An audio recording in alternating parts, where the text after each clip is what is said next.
Tonight's story takes us into a forgotten basement where six friends play with forces they don't understand. What begins as a simple dare soon becomes a game with no way out. Six friends, Evelyn, Marcus, Lila, Jonah, Chris, and Tara, had gathered in Jonah's basement, a cramped room lined with flickering candles and the faint scent of old books and damp concrete. The air buzzed with nervous laughter, and a sense of mischief that none of them wanted to admit was fear. Chris held up his phone, reading from a strange website he'd found on the dark web. They say if you read this ritual out loud at midnight, something answers. A demon, spirit, whatever. It's just words.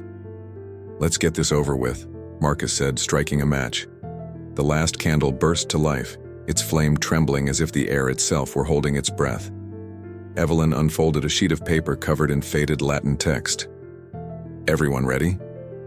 Ready, Jonah said, though his voice wavered. They joined hands.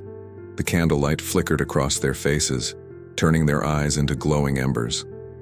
Evelyn began to chant. The words were harsh, strange, scraping against their tongues like rusted metal. One by one, the others joined in, their voices overlapping in an uneven chorus. The basement seemed to grow darker with every line. Shadows crawled along the walls, twisting unnaturally. When the final words were spoken, the candles sputtered and died.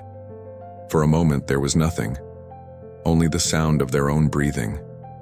Then, the floor vanished beneath them. The air was cold and heavy, as if they had fallen into water, yet they could still breathe. When they opened their eyes, they were no longer in the basement. They stood in a vast, gray emptiness. The ground was smooth stone that stretched endlessly in every direction. A dim light flickered in the distance. "Where the hell are we?" Lila whispered. No one answered. Drawn by instinct or fear, they began to walk toward the light. After what felt like hours or seconds, they reached it.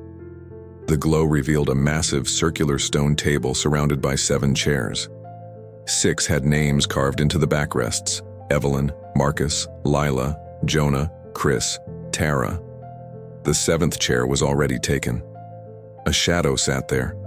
Its shape was human, but its form wavered like smoke caught in an unseen wind. The space around it seemed to bend and darken. "Welcome," it said. The voice wasn't heard. It was felt, echoing inside their heads. "You have called me, and I have answered." Tara took a step back. "We didn't mean to." The shadow raised a hand. "Sit." Their bodies moved before their minds caught up. Each of them found themselves sitting in the chair with their name etched into it. The stone beneath their hands pulsed faintly like a heartbeat. The shadow smiled, or at least they felt the smile, though it had no mouth. "Now," it said, the air vibrating with every word, "you will play a game." Its voice grew lower, colder, "on which your lives will depend."